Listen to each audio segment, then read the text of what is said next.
Imagine this scene. It might feel familiar. You sit down at your desk with a clear goal in mind. Perhaps it is an important work report. Maybe it is a chapter you need to study for an upcoming exam. You have your coffee, your notes are neatly arranged, and you are ready to dedicate the next hour to deep, focused work. But then it begins. A notification buzzes on your phone. It is just a quick message, you tell yourself. You will just check it for a second. That second turns into minutes as you scroll through a social media feed, then check your email, and then remember a video you wanted to watch. Before you know it, 30 minutes have passed, and your report remains untouched. This experience is not a sign of personal failure or a lack of willpower. It is a common struggle in our modern world. We are living in an environment that is saturated with constant novelty. Our devices are engineered to capture and hold our attention. They deliver an endless stream of information, entertainment, and social connection. Each notification, each like, each new piece of content acts as a small, enticing reward for our brains. This constant bombardment of stimuli is something entirely new in human history. Our brains, which evolved in a much different, less stimulating world, are now struggling to keep up with the relentless pace of today's digital landscape. The result of this constant stimulation is a feeling of perpetual distraction. Many people report finding it harder than ever to concentrate on a single task for a long period. They feel a persistent low-level anxiety or an internal restlessness. The quiet moments that once allowed for reflection or deep thought are now filled with digital noise. We reach for our phones without even thinking about it, seeking a quick hit of something new. This has led many to feel that their ability to focus has been fragmented, their attention spans have shortened, and their tolerance for anything that isn't immediately engaging has plummeted. This leads us to a critical question for our time. Is it possible to reclaim our focus in this hyper-stimulated world? Can we somehow reset our brains to be less dependent on this constant stream of digital novelty? The idea of a dopamine detox has emerged as a potential answer. This concept suggests that by intentionally reducing our exposure to these high-stimulation activities, we might be able to recalibrate our brain's reward system. The central question we will explore is whether consciously stepping away from the constant noise can genuinely restore our ability to focus and help us find satisfaction in less intense, everyday activities once again. In this discussion, we are going to take a structured approach to understand this phenomenon.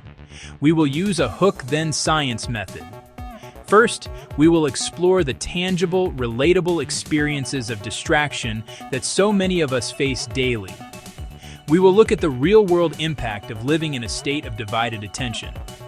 Then, we will dive deep into the neuroscience to understand exactly what is happening inside our brains.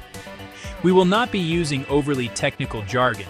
Instead, we will break down the complex science of our brain's reward pathways into simple, understandable concepts that everyone can grasp and apply to their own lives. The key player in this story is a neuromodulator called dopamine. You have likely heard of it, often called the pleasure molecule. However, that label is far too simple and, frankly, inaccurate. Dopamine is not just about pleasure, motivation, craving, the pursuit of rewards. It is the chemical that drives you to seek things out, to learn, and to pay attention to what your brain deems important. Understanding how dopamine actually works is the first step toward gaining control over our focus and motivation. We will clarify its true role in your brain. We will investigate how modern technology has hijacked this system. Social media feeds, endless video streams. These platforms deliver rewards in ways tuned to keep you coming back for more, often at the expense of engaging with the world offline. This is not an accident. It is the result of careful design. We will examine the specific mechanisms that make these technologies so compelling and how they can lead to desensitization. Always needing a bigger stimulus, a brighter stimulus, a newer stimulus. Ultimately, this exploration is about providing you with knowledge and practical tools. we will not just diagnose the problem. We will offer concrete, science-backed strategies you can implement. We will discuss what a dopamine detox actually entails, moving beyond the hype to see what the scientific evidence suggests. I will provide practical steps in a simple experimental protocol you can try for 1 week. The goal: empower you to run your own experiment and reclaim clarity and deep focus, one deliberate step at a time. Table of Contents, Part 2, Act 1, 5 sections. Section 1, the brain's motivation engine. Section 2, the reward prediction error. Section 3, wanting versus liking, dopamine's true role. Section 4, the science of habituation. Section 5, when the baseline shifts, desensitization. To understand how our focus gets hijacked, we need to meet the molecule at the center, dopamine. Dopamine is a type of chemical messenger known as a neuromodulator. It doesn't just send a single fast signal from neuron to neuron. It influences large groups of neurons, changing their excitability. Think of it less like a direct text and more like changing the background music in a room. It sets the tone for motivation, focus, drive. It's the engine powering our pursuit of goals, big or small. Dopamine-producing neurons live in a few deep brain areas. One is the ventral tegmental area, the VTA, another is the substantia nigra. These are ancient, evolutionarily old structures. From these hubs, dopamine neurons send long projections across the brain. A key pathway runs from the VTA to the nucleus accumbens. That circuit is central to your brain's reward system. When you anticipate something good, this pathway hums, releasing dopamine and signaling, "Pay attention." This mattered for survival and well-being. It wasn't built for scrolling social media. It evolved to help our ancestors survive. It motivated them to find food when hungry, seek water when thirsty, and find a mate. Dopamine made them driven to explore and learn which cues predicted valuable resources. A rustle in the bushes could mean a predator, or it could mean prey. The dopamine system helped them tell the difference and feel motivated to investigate. Fundamentally, it's a system for learning and for generating the energy to go after needs and wants. Dopamine isn't floating randomly. It's released in targeted ways in response to cues and actions. It also strengthens the link between a cue, an action, and a reward. A phone notification buzz acts as a cue. Your brain learns that cue predicts a reward. A message from a friend, a like on your photo, new information. Dopamine is released in anticipation, pushing you to check your phone. One of the most important concepts for understanding dopamine is something called reward prediction error. This sounds complicated, but the idea is quite simple. Your brain is constantly making predictions about the world. It predicts how rewarding certain actions will be. Reward prediction error is the difference between the reward you expected to get and the reward you actually received. It is this error signal, this element of surprise, that drives dopamine release.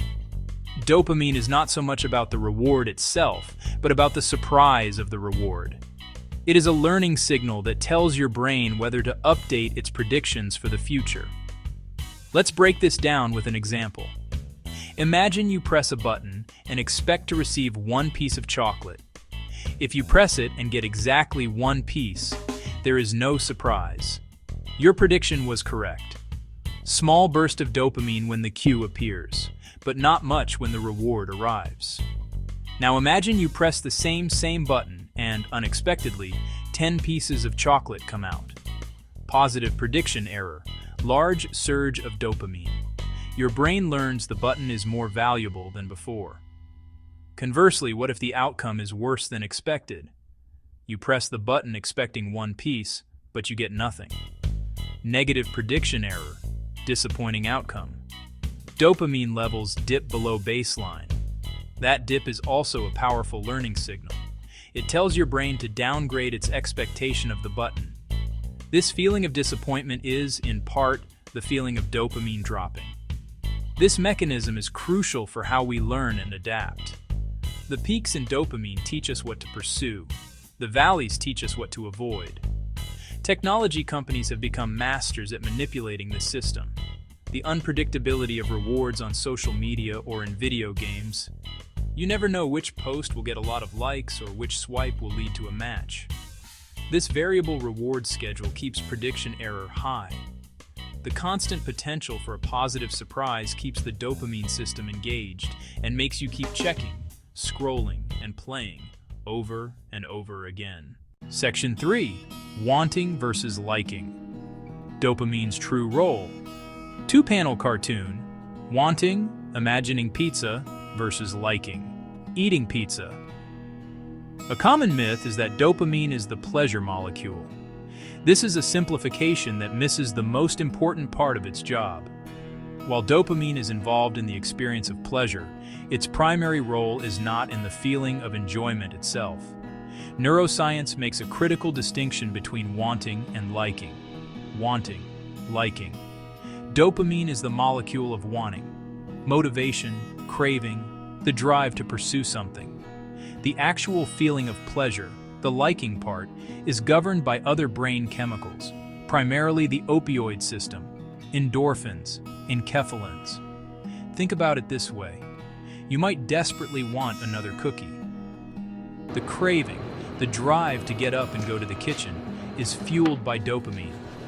Your brain anticipates the reward of the cookie, and dopamine motivates you to take action. However, once you take a bite, the sensation of pure pleasure and satisfaction you feel is largely due to the release of opioids in your brain. Dopamine got you to the cookie, but opioids make you like the cookie. These systems are interconnected, but separating them helps explain addictive or compulsive behaviors. That explains getting caught in a loop of wanting without satisfaction. This is a hallmark of addiction. A person may be intensely driven by dopamine to seek a drug, but the liking or pleasure they get from it diminishes over time. The wanting system becomes hypersensitive, while the liking system becomes desensitized. You can see a milder version of this with your phone. A dopamine-driven compulsion to check notifications, but the content rarely gives matching satisfaction. Understanding that dopamine drives pursuit is empowering. It means the restless urge to check your phone isn't proof you'll find something great. It's your brain's motivation circuit running its program. It has learned the device is a source of potential rewards, and it's firing up the wanting system to get you to engage. Recognizing this can help you pause and ask, do I really need this, or am I just feeling the pull of dopamine? This awareness is the first step toward breaking the cycle and regaining control over your attention. Section 4. The science of habituation. Our brains are incredibly efficient. They are designed to adapt to their environment and to stop paying attention to things that are constant or predictable. This process is called habituation. It is a fundamental form of learning that allows us to filter out unimportant information so we can focus on what is new or changing. For example, when you first put on a watch, you feel it on your wrist. After a few minutes, you no longer notice it. Your nervous system has habituated to the constant sensation. It has learned that the feeling of the watch is not new information and can be safely ignored. This same principle applies to our reward system. When a reward is delivered predictably and repeatedly, the dopamine response to that reward begins to decrease. Remember the reward prediction error? If a reward becomes 100% predictable, there is no more prediction error. There is no surprise.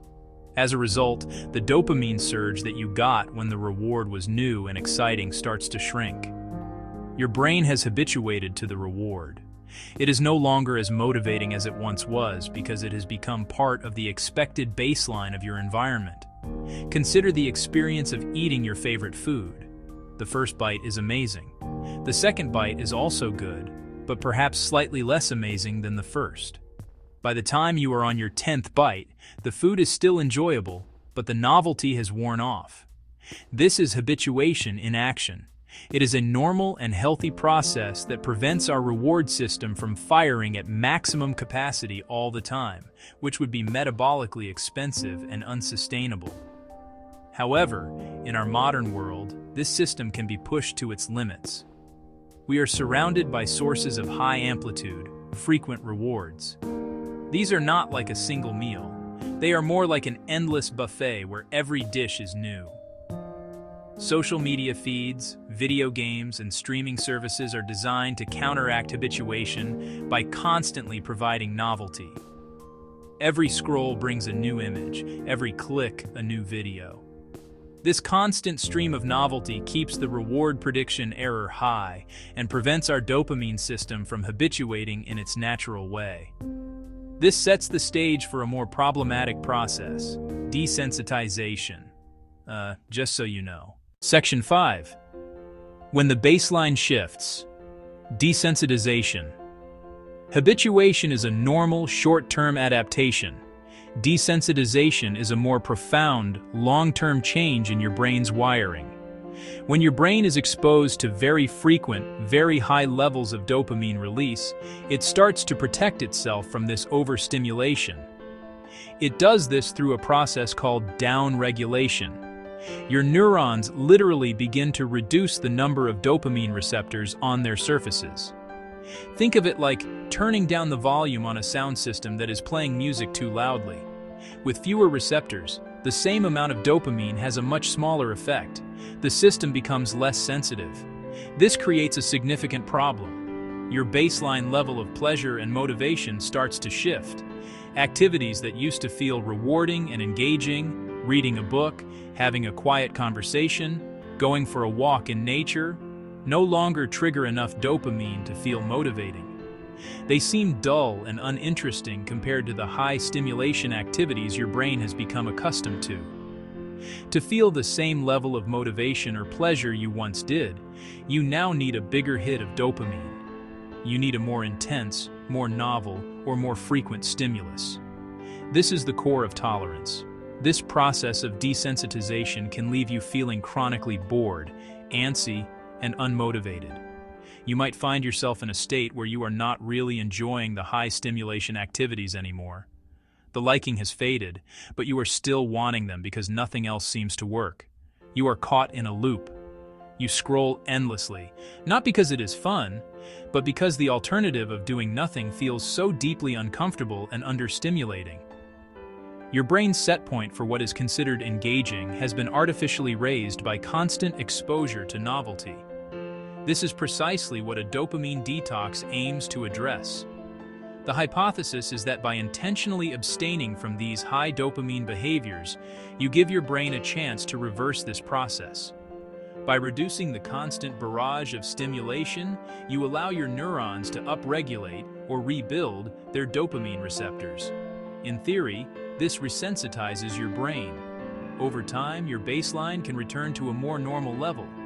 The simple, low-stimulation activities can start to feel rewarding again. You are not just breaking a bad habit, you are allowing your brain's fundamental reward circuitry to heal and recalibrate. Okay? Yeah. Modern technology, particularly the smartphone, is an unprecedented source of novelty. It is an engine for generating surprise that we carry in our pockets. Every application on your phone is designed to deliver new information, new social interactions, new forms of entertainment on demand. Consider a social media feed. It is not a static page. It is an infinite scroll, where each flick of your thumb reveals a new photo, a new video, a new status update. This design directly taps into our brain's love for the unexpected. The constant potential for a new and interesting piece of content keeps our dopamine system firing in anticipation. This contrasts sharply with the environments our brains evolved in.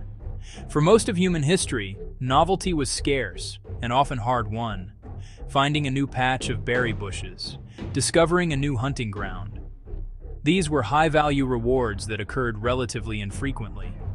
Our dopamine system was tuned to this pace. Today, we can access more novelty in 5 minutes of scrolling than our ancestors might have encountered in a month. This massive increase in the frequency and intensity of novel stimuli is what makes modern technology so uniquely powerful in its ability to capture our attention and drive our behavior. The novelty is not just frequent, it is also highly potent. A picture from a friend's wedding, a shocking news headline, a funny video of a cat. This is not like the subtle novelty of watching clouds change shape. This is high-amplitude novelty. Each new item has the potential to cause a significant spike in our emotional state, and by extension, our dopamine levels. The platforms learn what you respond to and use algorithms to show you more of it, creating a personalized novelty delivery system that becomes increasingly difficult to resist. This creates a situation where our brains are constantly being pulled away from the present moment. The physical world around us, with its slower, more subtle pace of change, struggles to compete. Why focus on a single static page in a book when a device in your hand offers an endless portal to a world of dynamic, ever-changing content? The smartphone has become a supernormal stimulus. This is a term from ethology for an exaggerated version of a stimulus that elicits a stronger response than the natural stimulus it mimics. Our phones are, in effect, supernormal sources of novelty, and our brains are responding exactly as they are designed to, by paying them an enormous amount of attention. This is what happens. The way modern technology delivers novelty is not random. It is structured to create powerful habits through cue, response, reward loops. Quick diagram: cue, response, reward. This is a fundamental idea in behavioral psychology. A cue is a trigger that initiates a behavior. The response is the behavior itself. The reward is the positive outcome that reinforces the behavior. Digital platforms are engineered to strengthen these loops. Example: a smartphone notification. The sound or vibration is the cue. It grabs your attention. Your brain learns the cue predicts a possible reward. The response: picking up your phone and checking. It's simple and low effort. It can happen almost anywhere and at any time. The ease of the response makes the habit strong. There's little friction between impulse and action. The reward is the key. Notification rewards are variable and unpredictable. Sometimes it's an important email. Sometimes it's a like on your photo. Sometimes it's a message from a friend. Other times it's a mundane app update. That variability is crucial. Unpredictable rewards boost dopamine more than predictable ones. Your brain hopes the next one is the jackpot, so you check every time. Over time, the loop gets faster and stronger. The cue-response connection becomes solidified. The cue alone can trigger dopamine and craving. That's why you feel phantom vibrations or want to pick up your phone on sight. The loop runs below conscious decision-making. You're not choosing, the habit runs itself. So yeah, it's pretty powerful. The impact of this constant digitally driven stimulation is not just theoretical. A growing body of research is beginning to reveal the tangible effects on our brain's structure and function.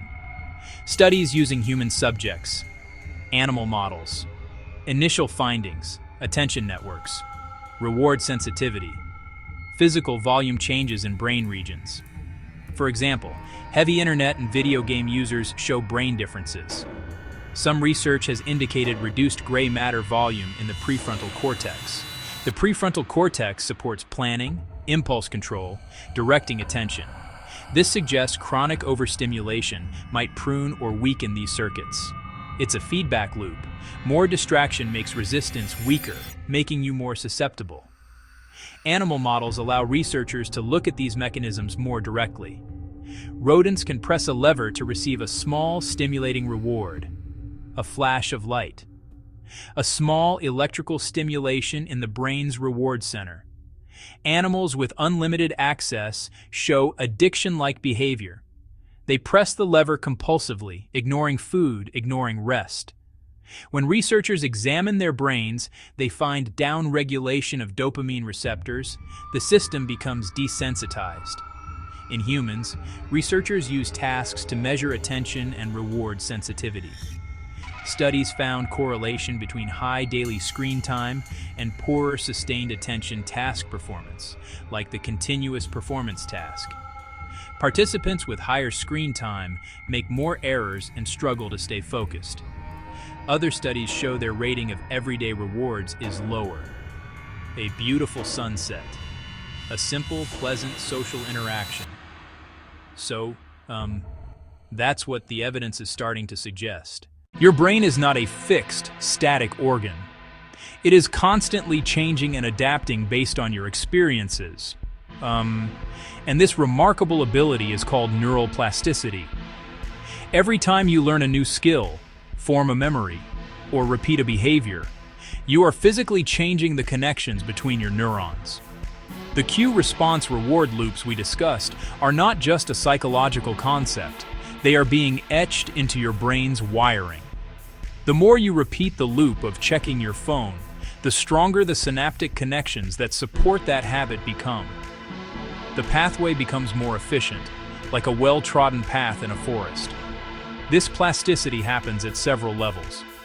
At the synaptic level, when a cue repeatedly leads to a dopamine-releasing reward, the connections between the neurons that process the cue and the neurons that drive the action are strengthened. This process is known as long-term potentiation. It makes it more likely that the next time the cue appears, the action will be triggered automatically. At the same time, pathways for alternative behaviors that are not being used, like focusing on a book, can weaken through a process called long-term depression. Stronger synapse, habit. Weaker synapse, neglected skill. Your brain is literally reallocating its resources to what you do most often. Receptor regulation is another key part of this plastic change. Chronic overstimulation from frequent high-amplitude rewards causes your neurons to down-regulate their dopamine receptors. This is a homeostatic or balancing form of plasticity. Your brain is trying to protect itself from an unnaturally high level of stimulation by becoming less sensitive. This shift in receptor density fundamentally alters how your brain signals reward. The same event that would have felt exciting before now barely registers. Your entire prediction error signaling system is recalibrated to a new, higher baseline of what is considered stimulating. The consequence is that your brain's internal landscape is reshaped by your digital habits. Quick, reactive, novelty-seeking, deep, sustained, internally directed focus. This is not a moral failing. It is simply your brain adapting to the environment you place it in. The good news is that plasticity works both ways. Just as these pathways can be strengthened, they can also be weakened. By intentionally changing your behaviors and your environment, you can leverage neuroplasticity to rewire your brain for focus once again. The neural changes we have been discussing do not just stay inside your skull. They manifest as observable changes in your behavior and your subjective experience of the world. One of the most commonly reported consequences is a shortened attention span. People find it increasingly difficult to engage in tasks that require long periods of uninterrupted concentration. Reading a dense book, listening to a long lecture, working on a complex problem can feel almost physically painful. The brain, now accustomed to rapid-fire novelty, protests against the low-stimulation environment of a single, sustained task. Another major behavioral consequence is a decline in boredom tolerance. Boredom, while uncomfortable, is a natural and important human experience. It is often the precursor to creativity, self-reflection, problem-solving. When we are bored, our minds wander, making new and unusual connections. However, the constant availability of digital distraction has all but eliminated empty moments from our lives. At the first hint of boredom, waiting in line, sitting at a red light, a quiet moment between tasks, we instinctively reach for our devices. We are training our brains to view any moment of non-stimulation as a problem to be solved immediately with a digital fix. This leads to a pervasive craving for stimulation. You might feel a constant, low-level restlessness or an inability to just sit and be. Even when you are trying to relax, like watching a movie, you might find yourself simultaneously scrolling through your phone. This is a phenomenon sometimes called media multitasking. Your brain is so accustomed to a high rate of information flow that a single stream of content is no longer enough to hold its attention. It seeks multiple inputs to satisfy its heightened need for stimulation. This behavior further fragments attention and reinforces the brain's expectation of constant novelty. The cumulative effect of these behaviors can be a diminished appreciation for real-world experiences. When our reward system is desensitized, the simple pleasures of life can feel bland. A conversation with a friend, the taste of a good meal, the beauty of a walk in the park have to compete with the memory of the intense, perfectly optimized rewards available on a screen. This can lead to a feeling of detachment or anhedonia, which is a reduced ability to experience pleasure. You are physically present, but your mind is elsewhere, chasing a more potent dopamine hit that the real world struggles to provide. It is crucial to understand that while dopamine is a central character in this story, it is not the only actor on stage. The behavioral fallout from our hyperstimulated lives is complex, and we must consider other confounding factors. For example, sleep is profoundly impacted by our technology use, and lack of sleep has massive effects on our brain function. The blue light emitted from screens, especially in the evening, can suppress the release of melatonin, the hormone that signals your brain it is time to sleep.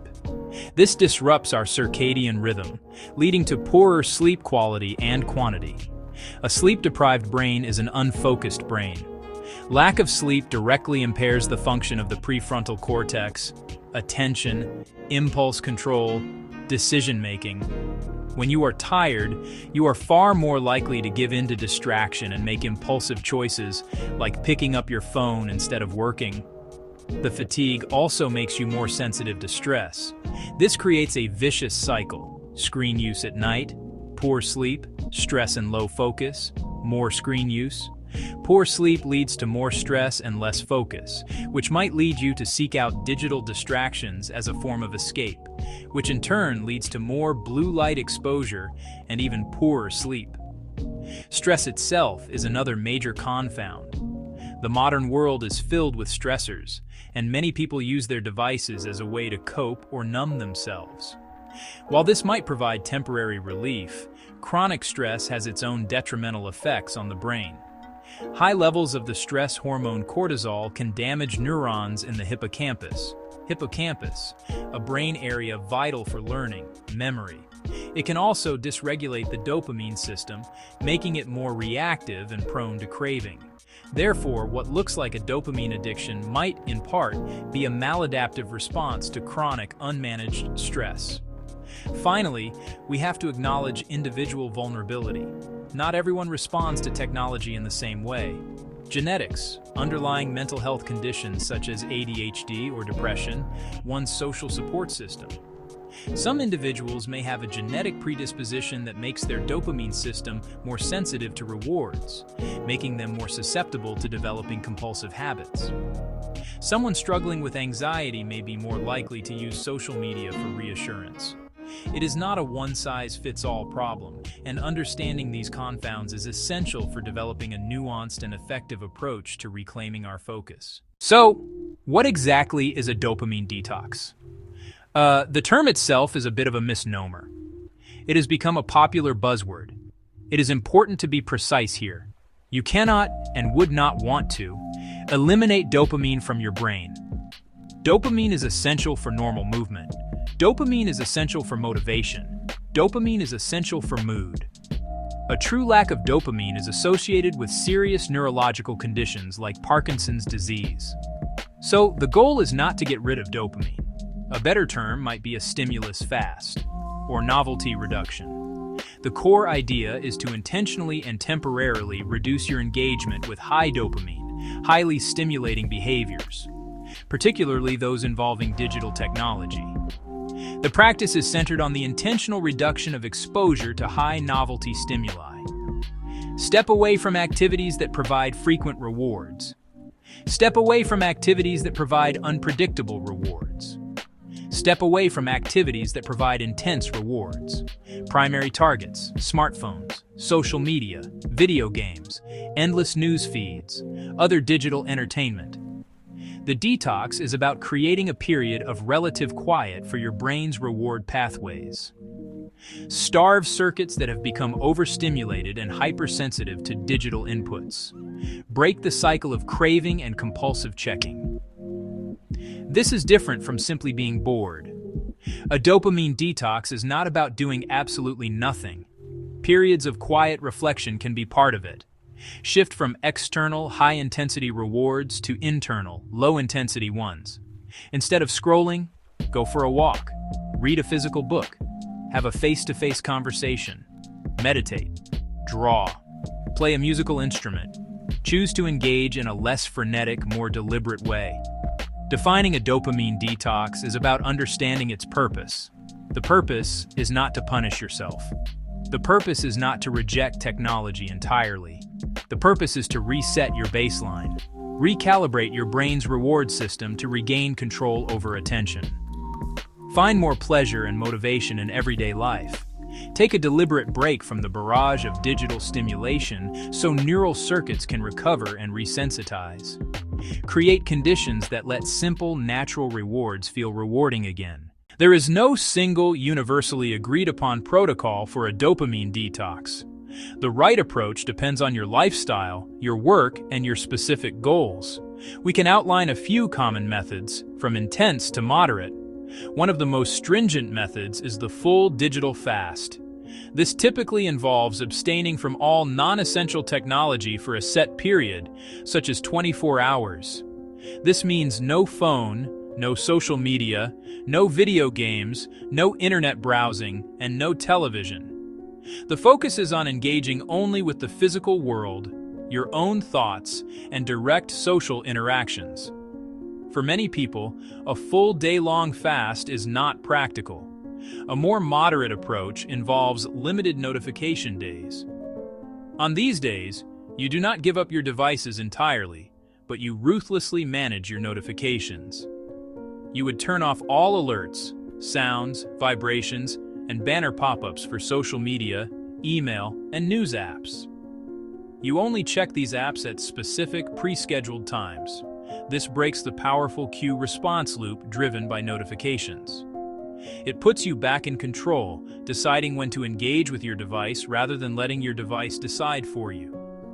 This simple change can dramatically reduce dopamine-driven interruptions throughout your day.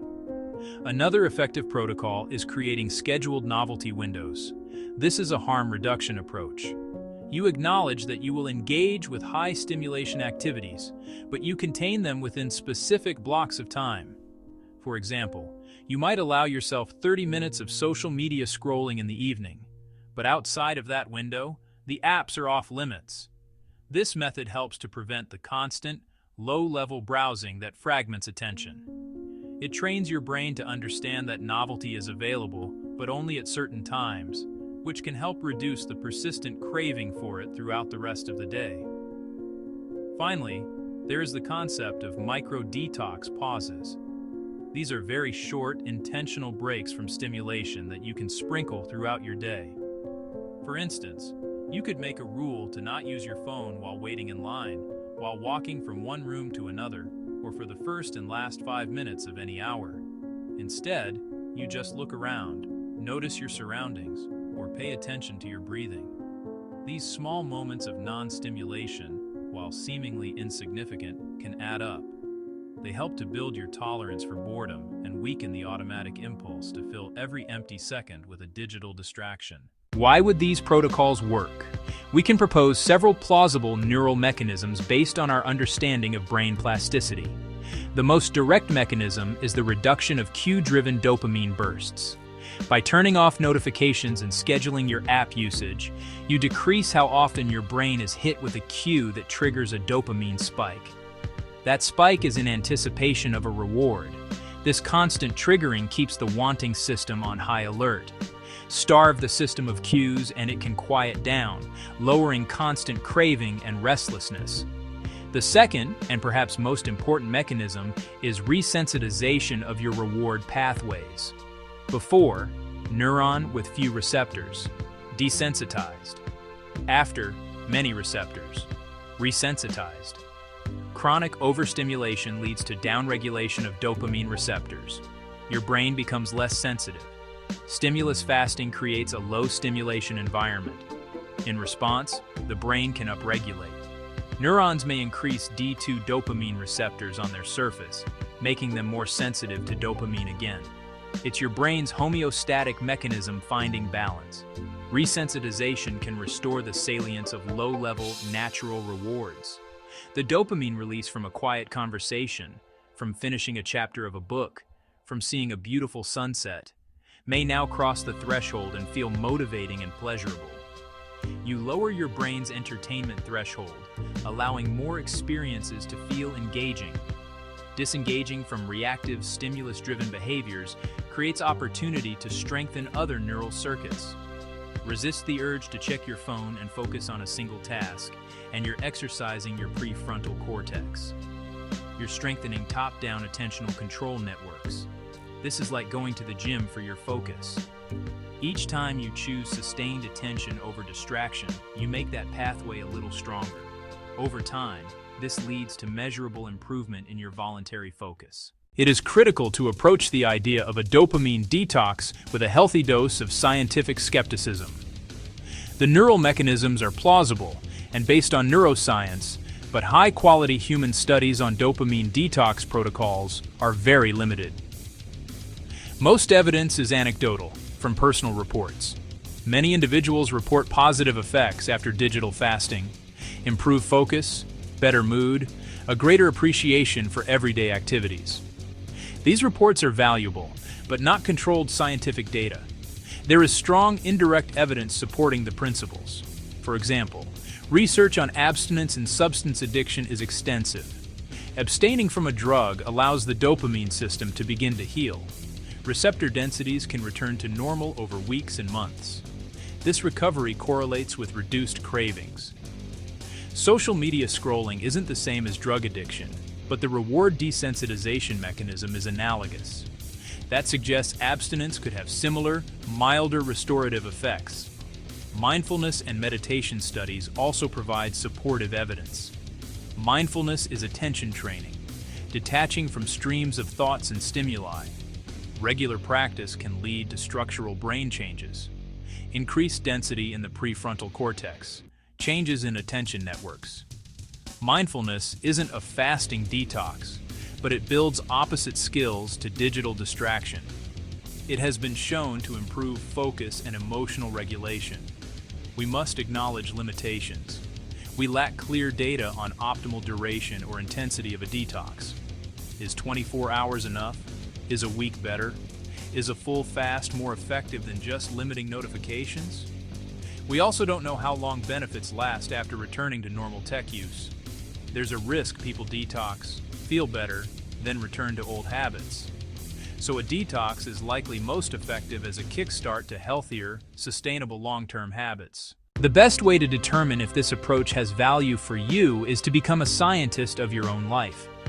You can run a simple one-week experiment to gather your own data. The protocol is straightforward. For 7 days, you will commit to a stimulus reduction plan. This will involve 2 key rules. Rule 1. Turn off all non-essential notifications for the whole week. No sounds, no vibrations, no banners, no social media notifications, no email notifications, no news notifications. Allow only phone calls. Allow only texts from real people. Rule 2. Schedule 2 one-hour focus blocks each day with your phone in another room, out of sight. Before day 1, collect baseline data. Check your phone's screen time report for the previous week's daily average. Write that number down in the journal. Rate your current ability to focus from 1 to 10. Rate your daily restlessness or anxiety from 1 to 10. Those 3 metrics, screen time, focus rating, restlessness, are what you'll track. During the 7 days, follow the 2 rules as best you can. Don't aim for perfection. If you slip up, notice it and get back on track. Each evening, take 2 minutes to record the day's data. Check screen time and write the total. Reflect and assign focus and restlessness ratings. Measuring increases awareness of behavior and internal state. Be curious about the process. Notice when the urge to check your phone is strongest. Notice how you feel during phone-free focus blocks. At the end of 7 days, compare day 7 to your baseline. Did daily screen time decrease? Did your focus rating go up? Did restlessness go down? Even modest improvements are meaningful. This doesn't prove anything definitively, but it gives you personal evidence. It reveals the impact of digital habits and shows you can change them, empowering deliberate, focused habits. We have journeyed deep into the neuroscience of attention and motivation. We started by recognizing a shared modern struggle, the feeling of being perpetually distracted in a world saturated with novelty. We then demystified the role of dopamine, moving beyond the simplistic pleasure molecule label. We learned that dopamine is the engine of wanting, driving us to seek rewards. Its release is governed not by pleasure itself, but by surprise, the reward prediction error. This evolved for survival. Now it's leveraged by modern tech to capture and hold attention. We explored smartphone and app design, cue response reward loops. Unpredictable rewards strengthen neural pathways through plasticity. Over time, this leads to desensitization. Your brain downregulates dopamine receptors, making everyday low-stimulation activities feel dull. Shortened attention spans, a low tolerance for boredom, a constant craving for more stimulation. This is not a personal failure. It's a predictable response of a healthy brain to an unhealthy information environment. The concept of a dopamine detox, or more accurately, a stimulus fast, offers a potential path to recalibration. By reducing exposure to high-novelty digital stimuli, we create conditions for our brains to heal. The plausible mechanisms are rooted in neural plasticity. Reducing cues quiets the wanting system. A lower stimulation environment allows receptor upregulation, resensitizing the brain to subtler, more natural rewards. This is not a magic cure, but a practical method for resetting your baseline and giving you a chance to appreciate the world beyond the screen once more. The key takeaway is that your brain is constantly adapting. The state of your attention is not fixed. The focus and motivation you experience today are a direct result of the behaviors you have practiced and the environment you have inhabited. This is an empowering realization. It means that by changing your habits and curating your environment, you can actively guide your brain's plasticity.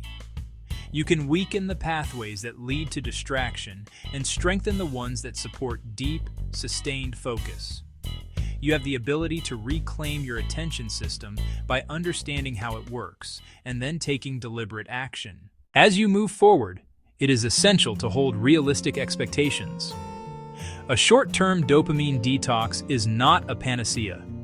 It will not permanently solve all your focus problems. Instead, view it as a powerful diagnostic tool and a catalyst for long-term change. True, lasting change does not come from a single intense effort, but from consistent application of small, sustainable habits. The goal is not to abandon technology, but to build a healthier, more intentional relationship with it, putting you back in the driver's seat. I strongly encourage you to try the one-week experiment we outlined. Do not just take my word for it. Gather your own data. By tracking a few simple metrics like your screen time, your subjective ratings of focus, restlessness, you can see the effects for yourself. This self-experimentation is the heart of science. It moves you from a passive consumer of information to an active investigator of your own experience. The awareness you gain can be the most powerful motivator for building better habits that stick long after the week is over. The path forward is paved with small, deliberate choices. Choose to put your phone in another room for 1 hour each day. Choose to turn off notifications from apps that do not serve your immediate goals. Choose to not fill every moment of boredom with a digital distraction.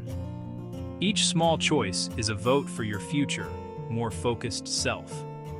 Each repetition strengthens the neural circuits of intention and discipline. Create an environment that makes focus the easy option and distraction the difficult one. Work with your brain's natural tendencies instead of constantly fighting them.